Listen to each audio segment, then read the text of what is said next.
Chers amis, bonjour. La circoncision. Il est important de faire le point sur ce sujet.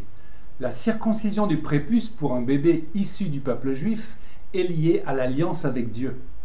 Pas de circoncision, pas d'alliance. Le grand Moïse devait même mourir parce qu'il n'avait pas circoncis son fils. La Bible parle également de circoncision du cœur et c'est aussi important.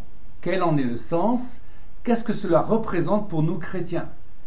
Lisons la parole de Dieu et voyons ce qu'est l'exigence divine dans l'alliance avec Abraham. Genèse 17, verset 10. C'est ici mon alliance que vous garderez entre moi et vous, et ta postérité après toi. Tout enfant mâle parmi vous sera circoncis. Vous vous circoncirez, et ce sera un signe d'alliance entre moi et vous. À l'âge de 8 jours, tout garçon parmi vous sera circoncis. Lévitique reprend le commandement, le 8e jour, la chair de son prépuce sera circoncise. En fait, en hébreu, la brit mila, c'est la circoncision. Voilà une définition juive. C'est un symbole physique de la relation entre Dieu et le peuple juif. C'est un rappel constant de ce qu'implique la mission juive. Tenu le 8e jour de la vie, le rituel est effectué par un moël qualifié. C'est une célébration joyeuse marquant l'entrée d'un homme juif dans l'alliance d'Abraham. C'est seulement lors de la Brit Mila que le nom de l'enfant est dévoilé. Cette alliance avec Dieu dépasse la compréhension humaine, sachant que ce membre du corps est source de vie, mais également source de nombreux dérèglements moraux, mais c'est un lien absolu et indiscutable. Pendant des milliers d'années, même sous la persécution, les Juifs ont circoncis leurs fils. C'est le signe d'alliance dans la chair, un symbole fort. Le sang versé a une signification profonde, spirituelle. Il n'y a pas d'alliance avec Dieu sans le versement du sang. Alors parlons de Jésus né sous la loi. Il a vécu en parfaite obéissance à la loi, il a été circoncis. Ses parents ont suivi les prescriptions données en Lévitique. Pour la naissance d'un garçon, la femme restera impure pendant 7 jours et le 8e jour, l'enfant sera circoncis. Puis elle devra attendre 33 jours pour être purifiée de son sang, mais pour une fille, le temps est doublé. C'est seulement après ce temps de purification qu'elle pourra aller au temple offrir un sacrifice à l'Éternel. Joseph et Marie se sont conformés à la loi.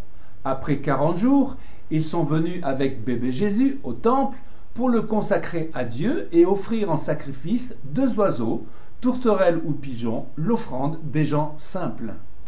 Lisons Luc 2, 21. Le 8e jour auquel l'enfant devait être circoncis étant arrivé, on lui donna le nom de Jésus, nom qu'avait indiqué l'ange avant qu'il fût conçu dans le sein de sa mère. Et quand les jours de leur purification furent accomplis, selon la loi de Moïse, Joseph et Marie le portèrent à Jérusalem pour le présenter au Seigneur. La circoncision avec l'observance du Shabbat sont des signes d'appartenance à Dieu, des commandements que le peuple juif a respectés de tout temps, constituant son identité. Et Jésus lui-même a bien enseigné d'observer les commandements de l'Éternel. Nos œuvres seront jugées. Durant la fête de Sukkot, on lit le livre de l'Ecclésiaste. Sukkot est la fête de la moisson et Israël se réjouit de la moisson que Dieu lui donne, mais l'auteur de l'Ecclésiaste veut que nous sachions que sans la crainte de l'Éternel et l'observance des commandements divins, la vie n'est que vanité et poursuite du vent. Lisons pour cela Ecclésiaste 12, verset 15. Écoutons la conclusion de tout ce discours. Crains Dieu et respecte ses commandements, car c'est ce que doit faire tout homme. En effet, Dieu amènera toute œuvre en jugement, et ce jugement portera sur tout ce qui est caché, que ce soit bon ou mauvais. Nous devons être conscients que nous passerons tous devant le tribunal de Dieu. Jésus déclare que si le sel perd sa saveur, il ne sert qu'à être foulé aux pieds. De même, nous sommes responsables de la lumière que Dieu fait refléter en nous, afin que nos œuvres le glorifient devant les hommes. Justement, il est question d'œuvres bonnes. Il est tellement important de savoir que nous pouvons honorer Dieu dans notre vie au travers de nos actes et de nos œuvres. La question est, comment discerner si nos œuvres sont bonnes ou mauvaises? Lisons Éphésiens 2, verset 8, qui répond en partie à cette question. Car c'est par la grâce que vous êtes sauvés, par le moyen de la foi, et cela ne vient pas de vous, c'est le don de Dieu. Ce n'est point par les œuvres, afin que personne ne se glorifie. Car nous sommes son ouvrage, ayant été créés en Jésus-Christ pour de bonnes œuvres, que Dieu a préparées d'avance, afin que nous les pratiquions. Alors, premièrement, on doit écouter le Seigneur pour savoir quels sont ses projets pour nous, quelles sont les œuvres que Dieu a préparées d'avance. La loi a été accomplie. Nous comprenons que Jésus accomplit la loi, la Torah, et qu'il incarne lui-même cette loi. Il a pris sur lui comme substitut la malédiction de la loi pour que tous ceux qui croient en lui puissent bénéficier de l'alliance avec Abraham. Sa justice est parfaite dans le sens où elle est complète ou accomplie. C'est pourquoi Dieu dit « Soyez donc parfaits comme votre Père céleste est parfait ». Également, en Timothée, que l'homme de Dieu soit accompli et propre à toute bonne œuvre. Ainsi, deuxièmement, nous devons être un chrétien mature, accompli dans la connaissance des Écritures.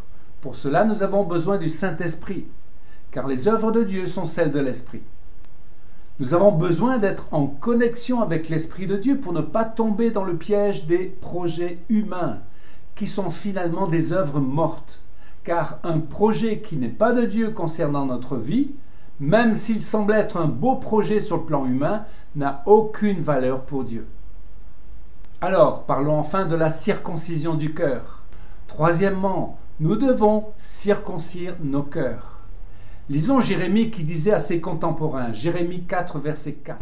« Circoncisez-vous pour l'Éternel, circoncisez vos cœurs, hommes de Juda et habitants de Jérusalem, de peur que ma colère n'éclate comme un feu et ne s'enflamme sans qu'on puisse l'éteindre à cause de la méchanceté de vos actions. » La circoncision du cœur est dans la loi de Moïse. C'est une attitude de foi.